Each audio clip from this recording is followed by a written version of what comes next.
আপনি দেখছেন news now, আমরা জানি কোনটা खबर। नमस्कार, आप सभी देख रहे हैं न्यूज नाउ में आज का समाचार। मुख्यमंत्री डॉक्टर मानिक शाह ने सोमवार को उन्नति 2024 की राज्य स्तरीय कार्यशाला में बताया कि राज्य में छोटे और मध्यम उद्योगों में लगभग 200 करोड़ रुपए का बाहरी राज्यों से निवेश हो चुका है और 1000 करोड़ रुपए का निवेश पाइपलाइन में किया गया है। पूर्वोत्तर क्षेत्र के औद्योगिक विकास के लिए शुरू की गई उन्नति परियोजना की राज्य स्तरीय कार्यशाला में सोमवार को मुख्यमंत्री डॉक्टर मानिक शाह ने बताया कि राज्य सरकार बड़े उद्योगों के बजाय छोटे और मध्यम उद्योगों की स्थापना के लिए विदेशी निवेशकों को आकर्षित करने की कोशिश कर रही है। इस मामले में 220 विदेशी निवेशकों के साथ MOU पर हस्ताक्षर किए गए हैं। इसमें लघु एवं मध्यम उद्योगों ने राज्य में 200 करोड़ रुपए का निवेश किया है। 1000 करोड़ रुपए का और निवेश पाइपलाइन में भी किया गया है। এই এতগুলো যে আমাদের প্রমোশনের জন্য ইনভেস্টার্স যাতে আসে, তাতে করে প্রায় 212 ইনভেস্টার্স পার্টিসিপেটেড, মো অলরেডি সাইন্ড হয়েছে। আর ইন্টেন্ট যারা ইন্টেন্ট সাবমিটার্স, তাদের মধ্যে এতে করে আমাদের অ্যাপ্রক্সিমেটলি 5900 প্লাস করোড় তারা আমাদের ইনভেস্ট করবে। সেই করে তারা এই ধরনের যে প্রোগ্রাম করাতে আমাদের সুবিধা হয়েছে। এতে করে অ্যাপ্রক্সিমেট ইনভেস্টমেন্ট অফ রুপিস 5900 হবে এবং already 200 plus investments already have made আর 1000 crore already in pipeline. Tripura वर्तमान में उत्तर पूर्वी क्षेत्र का सबसे शांतिपूर्ण राज्य कहलाता है। कानून व्यवस्था के मामले में त्रिपुरा देश के 28 राज्यों में तीसरे स्थान पर है।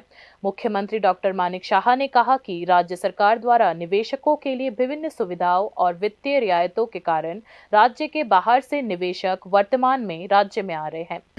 আমি যা দেখছি ত্রিপুরাতে মানুষ কিন্তু যেহেতু দেখছে ত্রিপুরাতে শান্তি প্রতিষ্ঠিত আছে, এখানে কিন্তু নর্থ ইস্টার্ন রিজনের মধ্যে বলা যায় ওয়ান অফ দ্য মানে peaceful state in the north eastern reason. এবং সারা ভারতবর্ষের মধ্যে আমরা জানি 28টা রাজ্যের মধ্যে আমরা এখন নিচের দিক দিয়ে এখানে 3 নম্বরে আমরা আছি ল অ্যান্ড অর্ডারের দিক দিয়ে।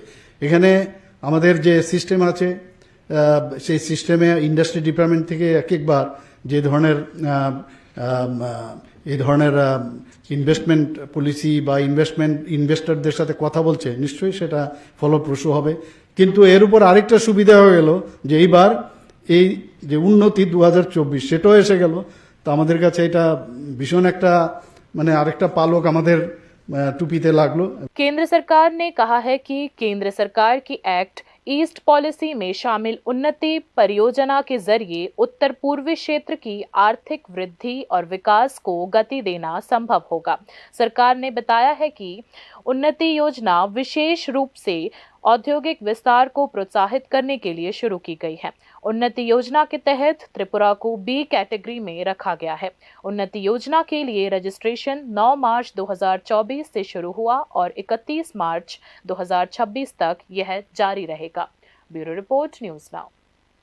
80 के दशक के दंगों जैसी कोशिशें आज भी खतरनाक है। इस कोशिश को सख्ती से कुचल दिया जाएगा। यह बात मुख्यमंत्री डॉक्टर मानिक शाह ने सोमवार को जनजातीय छात्रावास के शिलान्यास समारोह में कही।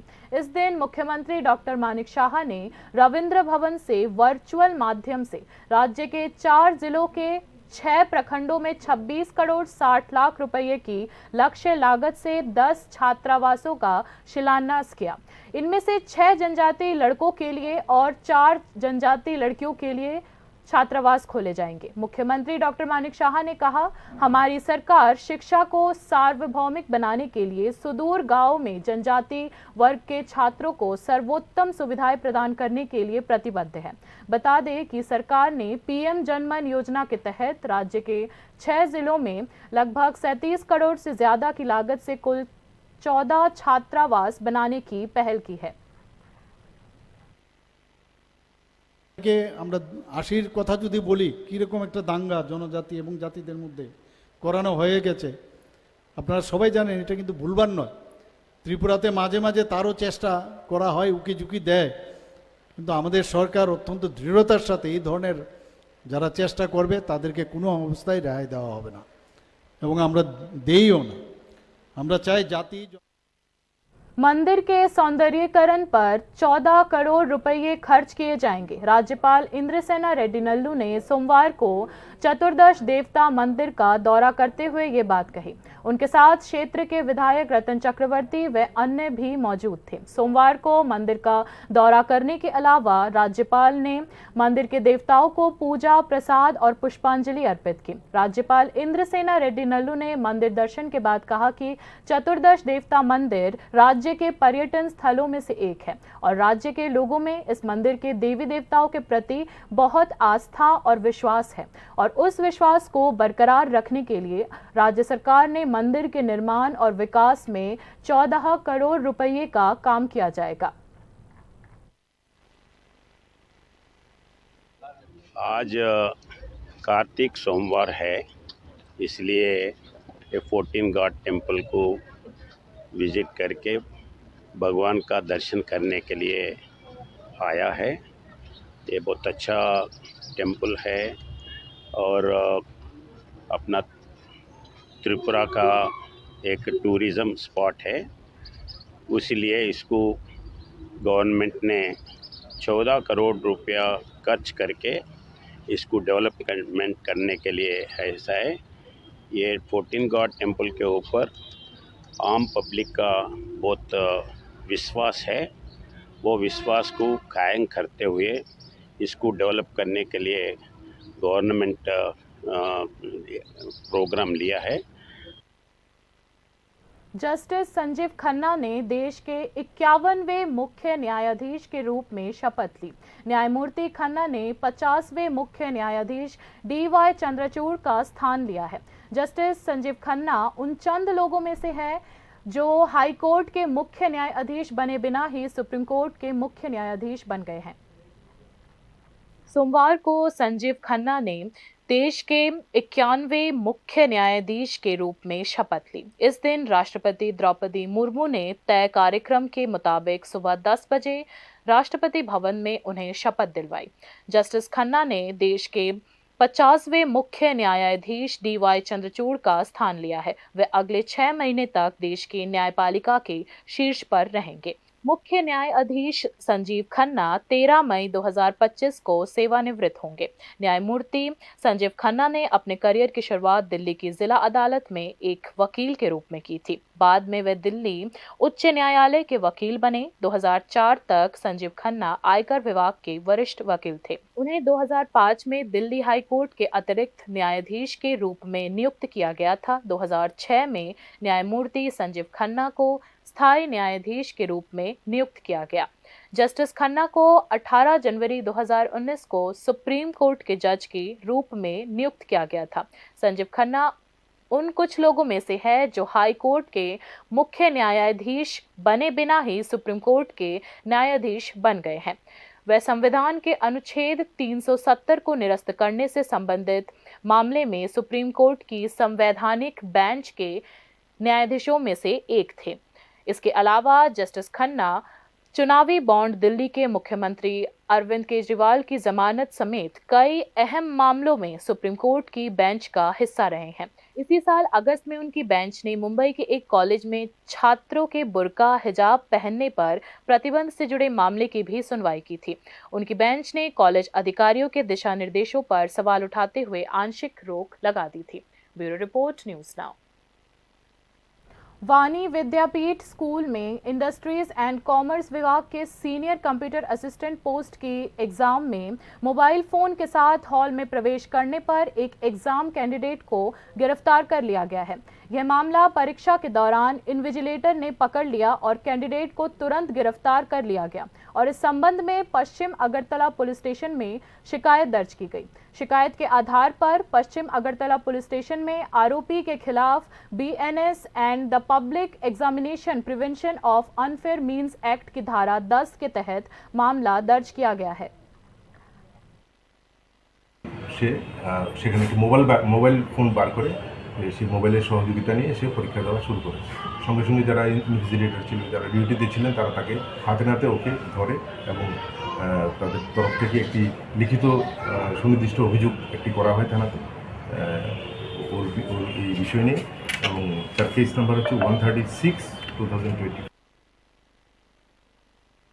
बाकी की खबरें ब्रेक के बाद। আপনি দেখছেন নিউজ নাও, আমরা জানি কোনটা খবর।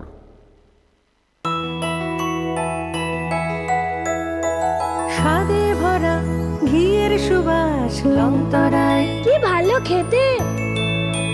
শুদ্ধ ঘিয়ের আবেশ ভরা লংতরায়, অপূর্ব সুগন্ধ, পুষ্টি ভরা ঘিয়ের খাবার, গাওয়া ঘি প্রিয় সবার লংতরায়। একেই বলে বিশুদ্ধ ঘি।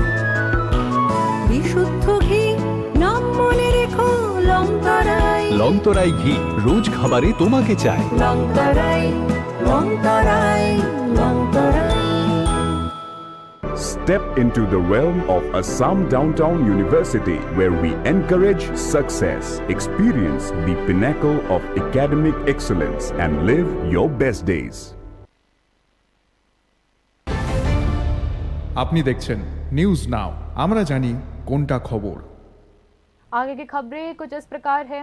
पत्नी और सास की हत्या के आरोपी को फांसी देने की मांग को लेकर महिलाओं ने सोमवार को अगरतला में मुख्य न्यायिक मजिस्ट्रेट की अदालत के सामने विरोध प्रदर्शन किया। 13 अक्टूबर को मधुपुर थाना अंतर्गत खामरहाटी इलाके के आमतली थाना अंतर्गत ओएनजीसी नेताजी नगर इलाके में समरजीत चौधरी ने अपने ससुराल जाकर अपनी पत्नी तनुश्री चौधरी और सास सोमा आचार्य की धारदार हथियार से बेरहमी से हत्या कर दी। आरोपी समरजीत चौधरी को फांसी देने की मांग को लेकर इलाके के लोगों ने सोमवार को कोर्ट जाकर विरोध प्रदर्शन किया।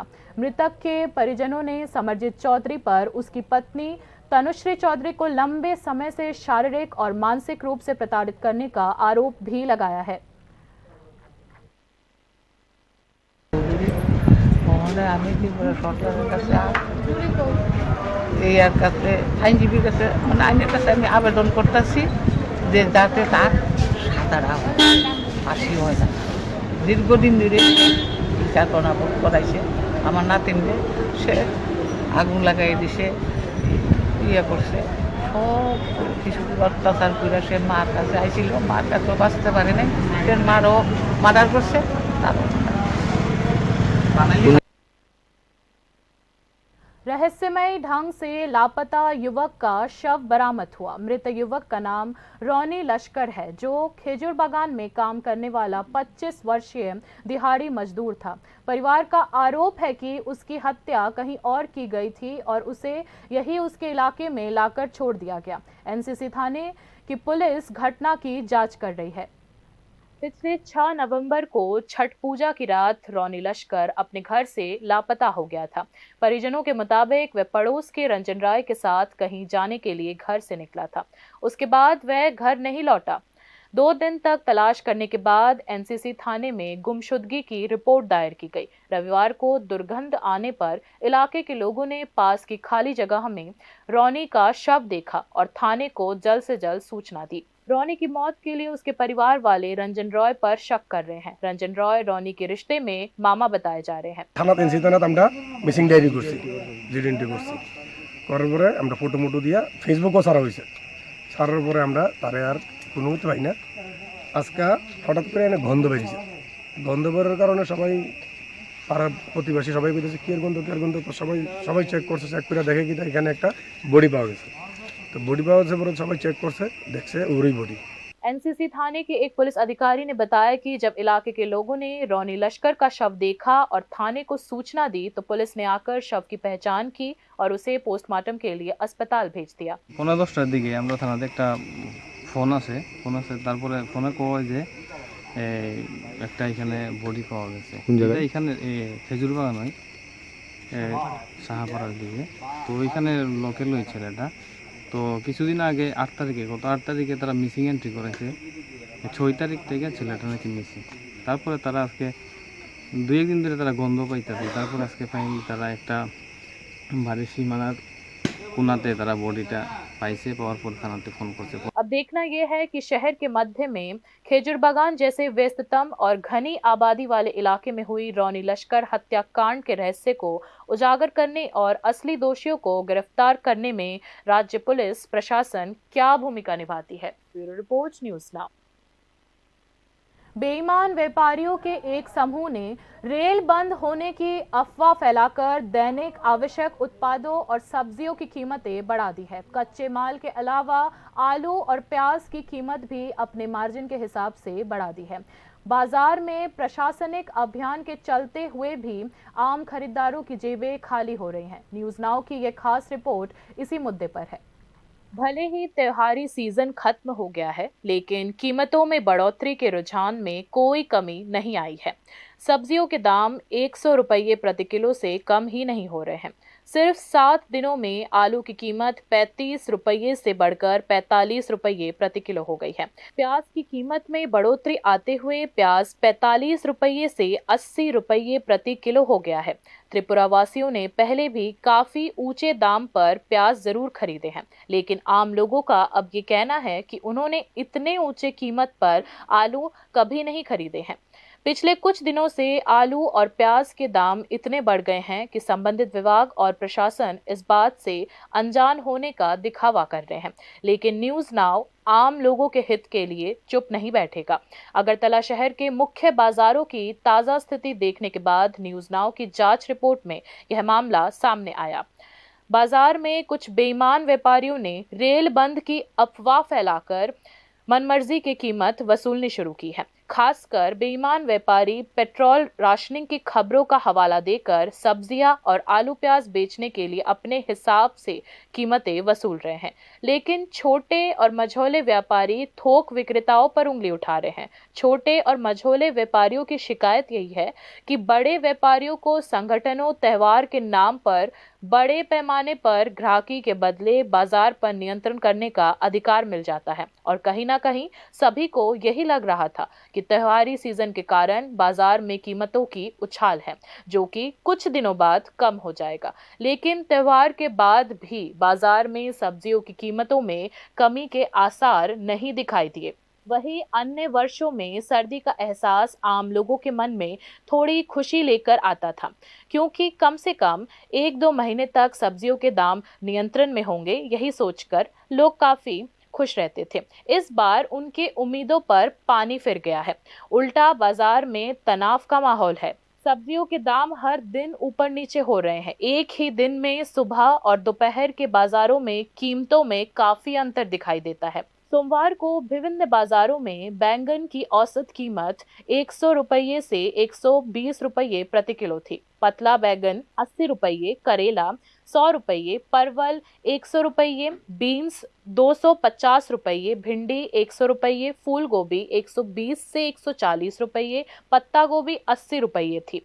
पालक 140 रुपये से 150 रुपये किलो, 4 मूली की कीमत 30 रुपये से 40 रुपये। डंटल वाली अन्य साग सब्जियां 10 रुपये से 20 रुपये तक थी। बाजार करने जाए तो सबसे बड़ी दिक्कत यही है कि कई सब्जियों का बाजार में ना दिखना। व्यापारी बढ़ती कीमत के बारे में बात करने को तैयार ही नहीं है। स्थानीय उत्पादन कोई दिशा न दिखा पाने के कारण सब्जी बाजार आयात पर निर्भर हो गया है। अगर किसी कारण से राज्य के बाहर से आने वाला सामान रास्ते में फंस जाता है तो बाजार में कीमत बढ़ जाती है। थोक विक्रेता भी उन सभी अवसरों का काफी फायदा उठाने में देर नहीं करते। व्यापारी लोग हर 24 घंटे में प्रति किलो 3 से 4 रुपये अतिरिक्त वसूल रहे हैं। छोटे और मझौले सब्जी व्यापारियों के अनुसार बाढ़ स्थानीय उत्पादकों के रास्ते में आ गई है। फसल को दोबारा उगाकर बाजार तक लाने में काफी समय लगता है। बाढ़ आए अब 2 महीने से ज्यादा हो गया है। सवाल ये है कि सब्जियां उगाने में आखिर कितना समय लगता है। क्या बाढ़ का हवाला देना इसी तरह चलता रहेगा या फिर इस बार स्थिति कुछ और है? इसकी कोई गारंटी नहीं कि कीमतें कब जाकर कम होगी। आलू प्याज के दाम बढ़ने से उन लोगों का दर्द और बढ़ गया है जो 500 रुपये के नोट निकालकर आधा बैग भी नहीं भर पाते हैं। इस साल आलू प्याज की कीमत के उतार चढ़ाव ने पिछले सारे रिकॉर्ड तोड़ दिए हैं। 1 जनवरी से 10 नवंबर तक आलू और प्याज की कीमतें कुल 7 बार बढ़ चुकी हैं। कई दिन ऐसे ही गुजारने के बाद कीमत कुछ कम हुई। आलू 35 रुपये से बढ़कर 45 रुपये प्रति किलो हो गया। प्याज की कीमत में 35 रुपये प्रति किलो की बढ़ोतरी हुई है। अब 80 रुपये प्रति किलो की दर से प्याज खरीदना पड़ रहा है। 7 दिन पहले आलू का उच्चतम थोक मूल्य 27 रुपये प्रति किलोग्राम था। रविवार को यह 36 रुपये प्रति किलोग्राम हो गया। दूसरी ओर प्याज की थोक कीमत 36 से 37 रुपये प्रति किलोग्राम हो गई। रविवार को यह 59 से 70 रुपये प्रति किलोग्राम तक पहुंच गई। आम लोगों की शिकायत इसी बारे में है कि कीमतों में बढ़ोतरी के बावजूद राज्य प्रशासन की इस मामले में कोई सजगता क्यों नहीं है। खाद्य विभाग और स्थानीय प्रशासन के अधिकारी आम खरीदारों की शिकायत पर चंद दिनों के बाद चंद दुकानों पर धावा बोलकर अपने कर्तव्यों का इतिश्री कर रहे हैं। राज्य के लोग विशेषकर निम्न और मध्यम वर्ग पहले से ही आवश्यक वस्तुओं की कीमतों में वृद्धि से काफी प्रभावित है। ऊपर से कच्चे माल, सब्जियों और आलू प्याज की कीमतों में बेतहाशा वृद्धि होने से आम लोगों को बड़ा धक्का लगा है। आम लोग असहाय हो गए हैं। Bureau report, news now. राजधानी अगरतला की सड़कों को अवैध अतिक्रमण से मुक्त रखने और ट्रैफिक जाम से मुक्त रखने के लिए ट्रैफिक विभाग ने पुराने मोटर स्टैंड क्षेत्र में एक विशेष अभियान चलाया है। ट्रैफिक विभाग के एसपी मानिक दास सहित अन्य संबंधित विभागों के अधिकारियों ने अभियान का नेतृत्व किया। सोमवार को ट्रैफिक विभाग के संयुक्त अभियान में सड़क या फुटपाथ पर अवैध रूप से कब्जा कर व्यवसाय करने वालों को दुकानें खाली करने का निर्देश दिया गया है। ट्रैफिक विभाग के मुताबिक इसके अलावा शहर की सड़कों पर अवैध रूप से कार और बाइक पार्क करने पर भी जुर्माना लगाया जाएगा। ट्रैफिक विभाग के अलावा राज्य परिवहन विभाग, पश्चिम जिला पुलिस और अगरतला नगर निगम के विभिन्न अधिकारियों ने दिन के इस विशेष संयुक्त अभियान का नेतृत्व किया। ट्रैफिक विभाग के एसपी मानिक दास ने कहा कि शहर की सड़कों को जाम से मुक्त रखने के लिए पहले भी इस तरह के अभियान चलाए जाते रहे हैं और आगे भी जारी रहेंगे। ट्रांसपोर्ट डिपार्टमेंट থেকে আছে, ডিস্ট্রিক্ট পুলিশের পক্ষ থেকে। তো এটা আমাদের একটা জয়েন্ট ড্রাইভ। আগরতলা শহরের যতগুলো বিজি এরিয়া আছে তার মধ্যে একটা হলো এই ওল্ড মোটর স্ট্যান্ড এরিয়া। আপনারা দেখতেই পাচ্ছেন যে এখানে ফুটপাথ দখল করে আছে, বিভিন্ন ধরনের ব্যবসায়ীদের বাইক এখানে পার্ক করে রেখেছে।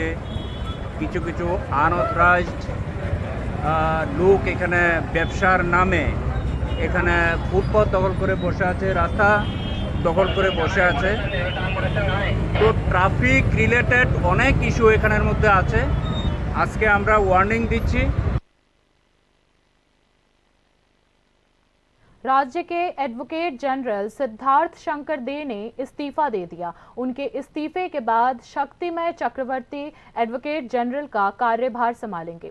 पूर्व एडवोकेट जनरल सिद्धार्थ शंकर दे ने बताया कि उन्होंने अपने फैसले के बारे में मुख्यमंत्री डॉक्टर मानिक शाह को पहले ही सूचित कर दिया था, लेकिन 5 या 6 मामलों की फाइलों को देखते हुए उनके इस्तीफे में कुछ दिनों की देरी हो गई।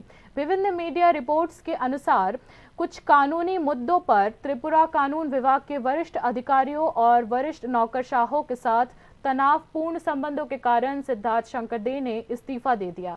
इस बीच सिद्धार्थ शंकर दे के इस्तीफे के तुरंत बाद वरिष्ठ वकील शक्तिमय चक्रवर्ती ने राज्य के नए एडवोकेट जनरल का पदभार संभाल लिया है।